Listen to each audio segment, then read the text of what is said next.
Welcome back to the RBR Recap, Episode 9. I'm Alex Burgos, joined as always by my co-host, Gabriel Rivas. New background for my man Gabe. He's an East Coast dude for Episode 9 here. Gabe, how are you, sir? I'm doing well. I'm out here in Florida. It's kind of warm out here, but I'm having a lot of fun and kind of nice to finally do the podcast in East Coast time. Excited to jump on here because maybe on paper we didn't expect to have so much to talk about, given the fact that Virgil Ortiz, had to back out of his headlining fight on DAZN with that Golden Boy fight. But there was a lot of storylines that ended up, coming about this week and ended up happening. The first fight we want to jump into and talk about is the ESPN Top Rank card, which featured in his first headlining opportunity, Edgar Berlanga, who sold out the Hulu Theater at Madison Square Garden. And so in front of 5,158 fans, Berlanga prevailed via 10-round unanimous decision over veteran Steve Rolls with scores of 96-94 and 97-93 twice. Now, heading into the fight, Rolls was a heavy underdog at plus 800. Berlanga was a minus 1,600 favorite. So pretty big gap there. Rolls had pockets of success, especially with the right hands and those power jabs kind of midway through the fight and after. And although Berlanga, I think, did do enough to win the fight, I thought that 96-94 scorecard was pretty good and representative of that fight. There were a lot of people after the fight, at least commenting on Twitter and Instagram, that thought it was a quote unquote robbery. And, you hear that word thrown around a lot. Sometimes it doesn't make sense. I don't think this was a robbery, but it was very close. You could argue that 95-95, maybe a draw, 96-94. I thought the commentating team was pretty honest about Berlanga's performance. Timothy Bradley, of course, was extra hard on Berlanga, like he's now accustomed to being to these fighters. And so I thought some of the stuff that he said was on point. But I think there's a lot of questions coming out of this fight for Berlanga. Gabe, I want to know what you thought of his performance first and foremost. A lackluster performance on behalf of Edgar Berlanga on a card that featured 3 Puerto Rican fighters on the ESPN broadcast. You can see that there are some things that he needs to work on, especially with regard to cutting the ring, using his jab more, and really learning how to work for your knockouts instead of depending on a single punch. And so it was a less than stellar performance by Edgar Berlanga, but he is young in his career.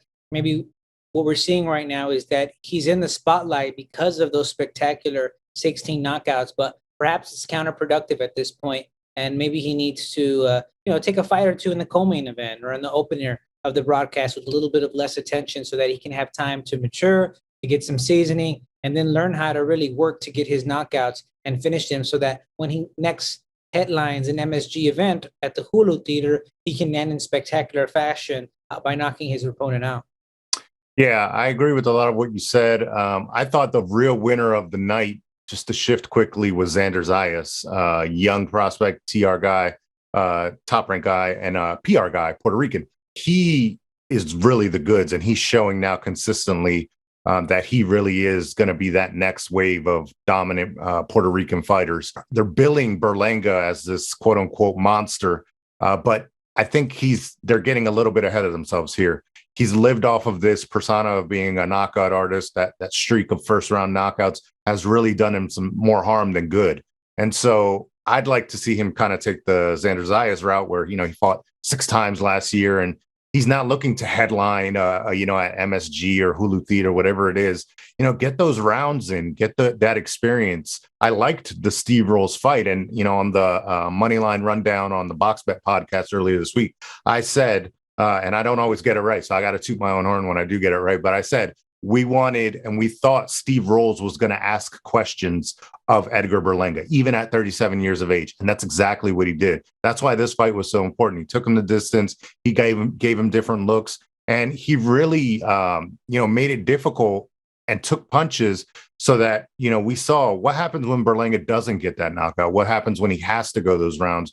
What happens when he gets frustrated and misses and this and that? And the fact of the matter is, he even stated in his post-fight interview, I was going for the knockout. Yeah, that's all I was going for, and you could tell. Andre Ward repeated that as well. And it's just like, you can't go in there thinking you're going to knock every single fighter out. That has to be one part of your repertoire and in your bag of tricks, but you've got to get back to boxing I don't know much about him as an amateur, but from what I've heard, he was a boxer in the amateurs. He wasn't this obviously knockout artist. And then with headgear, it's different. But, he has boxing ability, but he's become enamored and fallen in love with his power. And it's just not going to go that route, especially as you've mentioned previously with other fighters. As the competition steps up, things are going to get more difficult. And you saw that with Steve Rolls, who's, you could say he ran all fight. He did this, he did that. At the end of the day, that's not what happened. He just didn't fall into that trap of wanting to brawl and engage with a guy that, he's not going to win that fight. He went into a fight having a specific strategy, and he did what he had to do.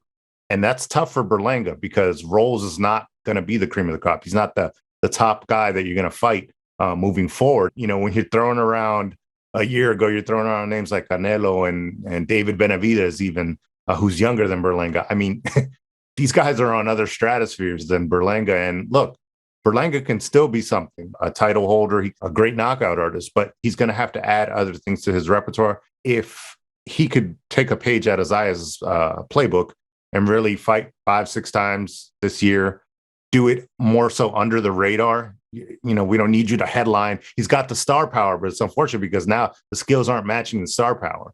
So, let that settle for a little bit and just get back to doing what you do and getting back to improving, as a fighter. And so the other thing I wanted to ask you as well is, what is your mindset? Because you've worked corners, you're one of the very interesting guys, your background, because, you've worked with fighters on many different platforms and levels. When we say publicist, interpreter, writer, reporter, I mean, you wear all these different hats, but you've also been in the gym. And we've seen you could throw hands too. So, but when you've been in corners, what is your thought on having 3 guys? Berlanga has his dad, Andre Rozier, Kay Karoma, 2 super accomplished coaches, and then his father, who's always going to be that guy in his ear. I mean, how do you make sense of all of that instruction, even if they're saying the same thing? I mean, what is your thought on having a corner with so many, people that are supposed to be the head person? Absolutely. Real quickly, I did want to mention that I also believe we shouldn't be too harsh on the fighter. But after all, if you're in the main event of the fight and you're talking about big names, it's hard for people not to be harsh on you after a performance like that. So I get both sides, but he is a victim of his own popularity, and he's a victim of his own excellent knockout streak that he started his career with. And you kind of got to see it both ways. You have to continue living up to it, but it's hard to continue living up to it. And so maybe some of that solution, like you mentioned, is to fight under the radar a little bit, where that pressure isn't going to be there, and where the desire to knock people out won't be in his mindset, so that he can work on new things and work for his knockouts, right? And so another thing that I think it's an element, which you just mentioned, so I'll get back to your question right now, is that the number of people in the corner. So you have your popularity, you have all these people who are rooting for you to win by knockout. You have this impressive record and knockout streak to keep up with. And then in the corner, you have 3 people yelling at you different instructions, or perhaps they were the same instructors.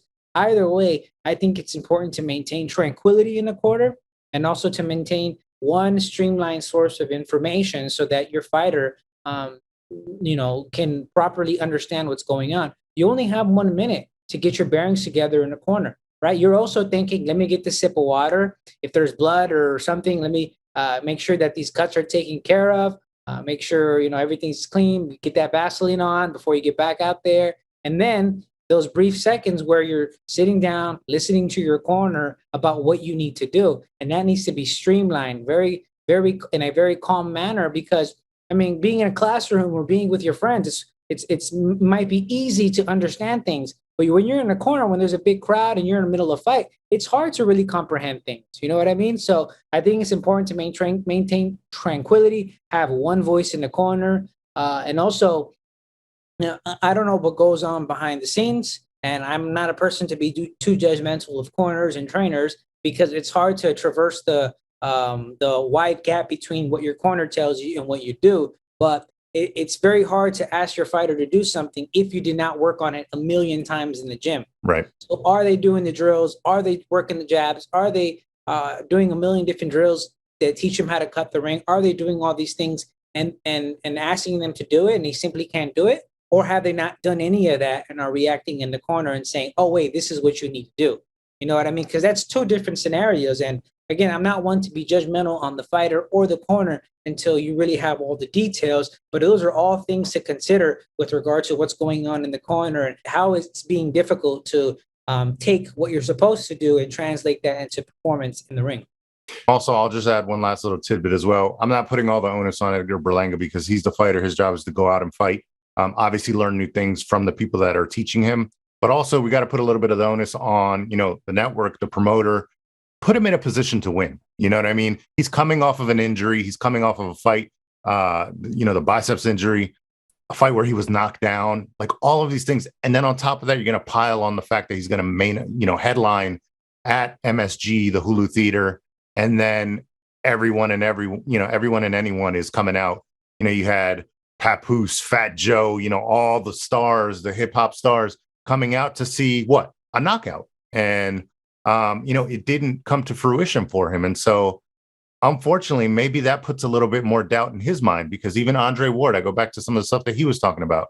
When he got buzzed, you start to question yourself as a fighter. Can I take a punch? I mean, so you're asking Berlanga to now get over that, get over the injury, do your first camp with these other two trainers, and then incorporate all of that stuff all in this next fight. I mean, it's just a lot. Put your guy in a position to win. And so hopefully moving forward, because maybe the promoter, maybe the network, they thought, okay, he's going to come back. He's going to get back to that knockout streak, and we'll show everyone that we have the star. And I'm not saying he can't be a star, but he's got to build his way back to being able to do those things by really sharpening his tools, boxing, cutting off the ring, like you mentioned, jabbing and so forth. And so I thought it was a really good fight for him. And it remains to be seen how he takes this experience and moves forward. But I think he also needs to be honest and look back at himself. Steve Rolls, was not running. Not everyone is just going to be baited into a fight with you because that's to your benefit. They're going to do what's best for them to win. At the end of the day, you get a win and you get a loss. And so he's going to do what's best for him to try to win. And so Berlanga has to do the same thing. And it's hard not to compare it against the Triple G performance with Steve Rolls. or as Fat Joe called him, Triple H. That guy only lost to Triple H, man. That guy wasn't no bum in there, bro. Granted, it was at 164 pounds. I believe it was a catch weight. And it was, Golovkin was 37 years old at that time, I believe. And so it was a single punch knockout. He looked spectacular. And Berlanga at 168 feels in comparison with Golovkin, who did a lot better at a lower weight class, technically not because of the catch weight, but also he was 37 years old. And so you expect a little bit more from Berlanga because he's naturally bigger and, and much younger. Also on Saturday night, we had Alexis Lex Rocha taking on Blair the Flair Cobbs. That was a Golden Boy card on DAZN. Obviously, the original headlining fight was Virgil Ortiz, who was going to take on Michael McKinson, but Ortiz dropped out of that fight. But, Rocha and Cobbs really got the fanfare going throughout the fight week. Press conferences were on fire, the weigh-ins, the face-off. So they had everyone's attention. In the fight, Rocha sent Cobbs to the canvas in round 8, and then behind a barrage of punches in round 9, forced the referee to stop the fight. Now, Cobbs had a few moments early on, but Rocha, who was a more technical and sound boxer, and went into the fight as a minus 250 favorite, looked pretty good. And he controlled things as they progressed and really was able to handle Cobbs' kind of like awkward style. He went into the fight as a plus 195 underdog, not a huge underdog, but ended up losing the fight. As I mentioned, a lot of the attention pre-fight was on Cobbs and Rocha because of Cobbs' theatrics, his quotes. And, regardless of what you think of him, he became like this thing where everyone's like, maybe I missed something before, or is this dude must-see TV? Like, I'm going to watch. What were your thoughts on this fight? Not just from the Rocha victory perspective over Cobbs, but maybe what do we make of Blair Cobbs, the fighter? Well, it was an excellent performance by Alexis Rocha, and it was what I expected because I've been following him since maybe 2016 or 2017. And even back then, I saw him as a prospect who'd eventually become a contender and be a solid one at 147 pounds. You go back to the RBR archives, there's probably a video that I took covering ringside at LA Fight Club of Alexis Rocha scoring an impressive knockout in downtown LA. You know what I mean? So we've been following for a long time. I've always liked his style because, he short punches, defensively, very smart, knows how to throw combinations, sit on his punches, a very professional style. I've always liked it, and he demonstrated that in this fight against Blair-Cobbs by intelligently closing the distance. It was a battle between two southpaws, but he still managed to overcome that awkwardness, because you usually don't get two southpaws fighting each other. And he showed some smart defense, smart left hands. Even at times when he was counterpunching, a lot of times we want to counterpunch and go to the head. He would counterpunch and throw combinations to the body. And his corner was telling that, look, if you're going to come back, don't just come back with one punch, come back with a few punches. And that's what he was doing. And, in the beginning, he took a lead. Cobbs managed to cut him, I think, in the third or fourth round with a punch in his right eye. And that kind of bothered Rocha. But then he got his rhythm back. And as you said, by the 8th round, dropped him. In the 9th round, the way he stopped him was very intelligent as well. I think there were perhaps some rabbit punches. I got to look at the highlights again, but there were short punches that were done while he was clinching. And a lot of fighters don't know how to do that. They get into a clinch and they don't know what to do. But Rocha was able to maybe find a little bit of distance, use his free hand, and go for the knockout. That's another thing that boxers sometimes don't know how to do, is to, maybe use your shoulder, let go of the hand, of one hand, and use that free hand to continue hurting your opponent. So a really good performance by Rocha. And with Cobbs, I've been following him for years as well. And what a lot of people perhaps forgot or didn't know is that he's fought undefeated fighters before. He took the undefeated record of Ferdinand Korobian a few years back, I believe in August 2018. Then I think the following year, he fought Steve Villalobos, took his undefeated record. In both of those fights, he was going in, I think, as the underdog. And I think in both of them, he got dropped before either defeating by decision or knocking out his opponent. So he had always shown heart, determination. Perhaps he would get dropped. Perhaps he has really, not the best technique, but he really showed that he has a fighter spirit in those fights. And that's why I thought it was a lot closer going into the fight, because, he has an undefeated record that he earned by really facing a tough opposition. Now, I think he fell out of favor with a lot of people because of his trash talk and his antics, right? And look, he's a WWE fan. Or if you're from our generation, a WWF fan, he probably grew up with DX, with NWO, with The Undertaker, Stone Cold Steve Austin. And in that time, it was about, it still is about being brash, but more so back then. You know what I mean? It was really made for teen audiences and young adults. And, there's a lot of brashness back then. And so I think he still brings that to the table. He's trying to implement some of the antics and the performances that you see in pro wrestling into professional boxing. And I think that's good because it attracts a lot of attention. It brings a lot of eyes. It makes the fight more exciting. Perhaps it helps sell tickets and get, people to watch it on DAZN. To take one quick example, before the pandemic, he fought in the undercard of Ryan Garcia. I think it was against Samuel Cote, if I remember it correctly. But he fought on the undercard. Again, some of those antics as well going into the fight, talking trash. And then in his way to the ring, he came out to Shawn Michaels' theme song, for the Heartbreak Kid, Shawn Michaels. And, very appropriate because it was on Valentine's Day. I think he brought in some pants with hearts in it.